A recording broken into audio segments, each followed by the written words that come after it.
नमस्कार। एक बार फिर सवालों के घेरे में है जामिया हफ्सा, लाल मस्जिद का वो जामिया हफ्सा जो कि इस्लामाबाद में पाकिस्तान की पार्लियामेंट से करीब 3 किलोमीटर दूर है।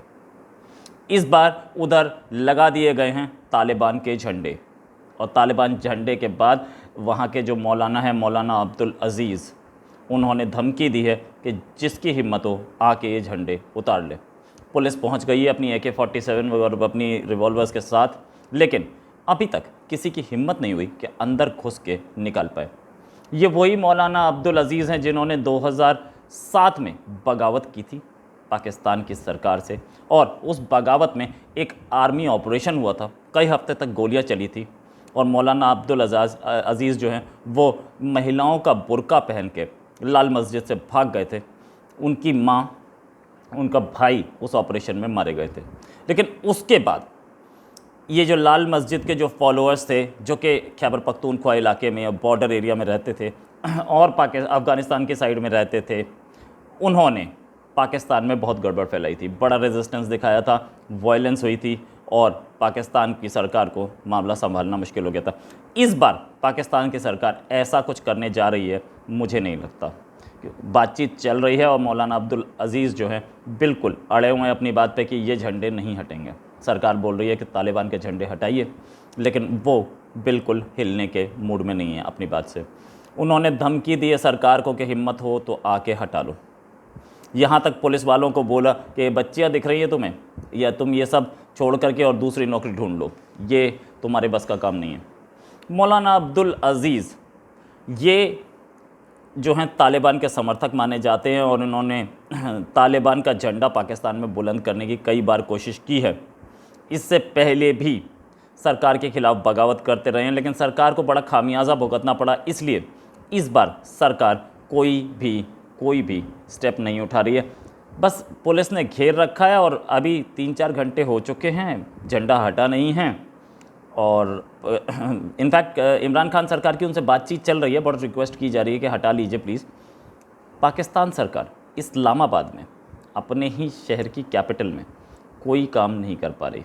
एक मनमर्जी का काम नहीं कर पा रही, एक वो काम नहीं कर पा रही जिसको वो चाह रही है कि ये काम हो जाए। बड़ी मिन्नतें मना रहे हैं, लेकिन मौलाना साहब अपनी बात पे अड़े हैं और अभी तक वो झंडे वहीं लगे हैं।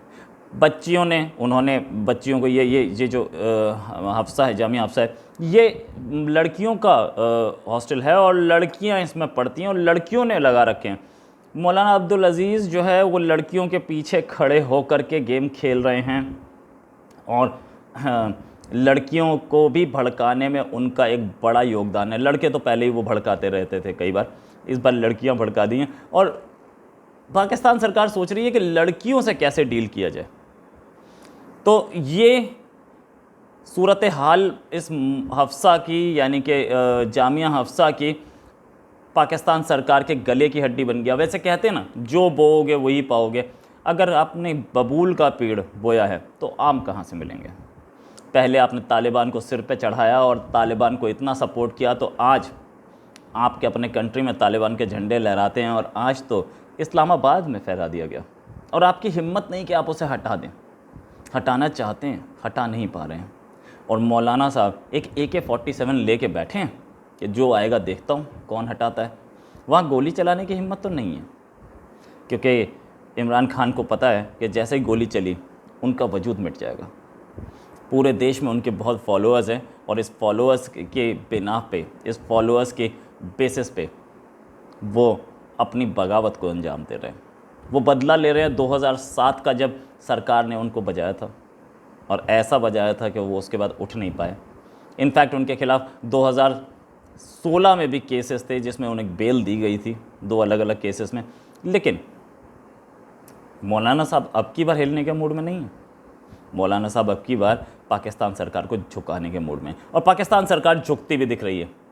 3-4 घंटे हो चुके, अब तक झंडा हटा नहीं, और उन्होंने बोला जब हटेगा मैं खुद हटाऊंगा, किसी और की हिम्मत हो तो आके हटा ले। इसी के साथ एक और खबर के साथ फिर हाजिर होंगे। नमस्कार, जय हिंद।